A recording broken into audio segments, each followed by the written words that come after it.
আমার মাথা থেকে কেন চুল উঠে যাচ্ছে? নমস্কার, সবাইকে কেমন আছেন? আশা করি সবাই অনেক ভালো আছেন। ভাবছি আজকে একটা ডেইলি ব্লগ বানাবো, তাই সকালবেলা কাজটা সেরে চা নাস্তা খাওয়ার সময় একটু ক্লিপ নিয়ে নিলাম। আমি গতকালকে একটা অনুষ্ঠানে গিয়েছিলাম, সেখানে কাজল পরে গিয়েছিলাম। সকালবেলা ঘুম থেকে উঠে দেখি আমার কাজল লেপটে গিয়ে আমি পুরো মঞ্জুলেখা হয়ে গিয়েছি। তো ব্যাপার না।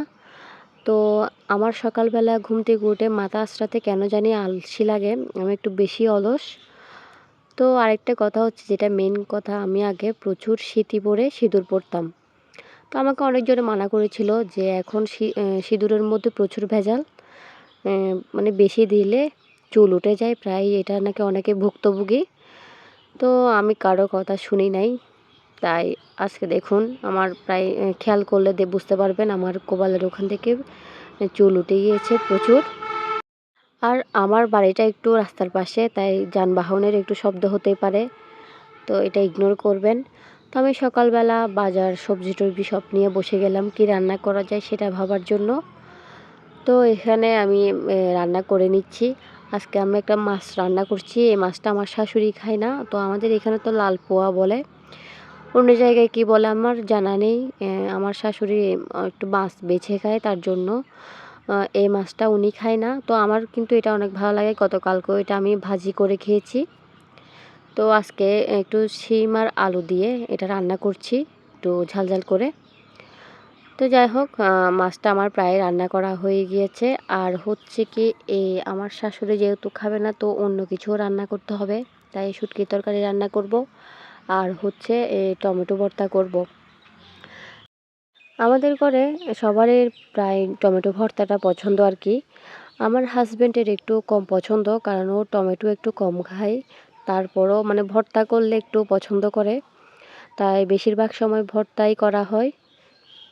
সালাদ বা নুডলস এই টাইপের কিছুতে দিলে ওর একটু কম পছন্দ, বা অনেক সময় আমরা মাছের ভুনা করি, ওখানে টমেটো দিলে ওর এটা কম পছন্দ, তাই তেমন একটা দেওয়া হয় না আর কি। তো ভর্তাটাই খাই। তো আমার টমেটো ভর্তাও হয়ে গেল, দেখুন কালারটা অনেক সুন্দর লাগছে।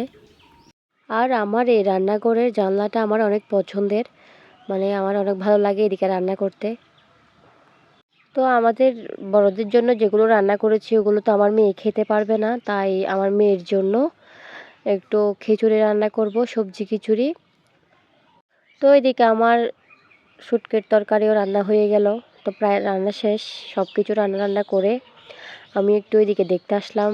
কিছুদিন আগে আমি এখানে মান কচুর কয়েকটা চারা লাগিয়েছিলাম। তো এখানে একটা দেখছি বড় হয়েছে, আর একটা শুকিয়ে গিয়েছে। তো জানি না কেন, ছাইও দিয়েছিলাম। আরও অনেক আছে, মানে নিচে আমাদের বাগানে আমার শ্বশুর লাগিয়েছে, আর দুইটা আমি লাগিয়েছি। দুইটার মধ্যে একটা দেখছি বড় হয়েছে, আর একটা শুকিয়ে গিয়েছে। তো এটা মনে হয় বেগুন গাছ, আমি ঠিক জানি না। আর এটা হচ্ছে সর্ষে গাছটা, হচ্ছে আমার শাশুড়ি ধনেপাতার মধ্যে একটা সর্ষে মানে গাছের একটা ছোটো একটা অংশ পেয়েছিল, তো ওটা মাটিতে পুঁতে দিয়েছে। তো ওটা বড় হয়ে গিয়েছে, দুইটা লাগিয়েছিল, দুইটা থেকে মানে একটা বড় হয়েছে আর কি। আর এগুলো হচ্ছে নীলকণ্ঠ অথবা অপরাজিতা ফুলের চারা, মানে এখানে বীজ ফেলেছিল। আর এটা হচ্ছে আমাদের মরিচ গাছ, একটা শুকিয়ে গিয়েছে আর দুইটা মানে উঠেছে আর কি, বড় হয়েছে। তো আজকে এই পর্যন্ত, সবাই অনেক ভালো থাকবেন। টাটা সবাইকে।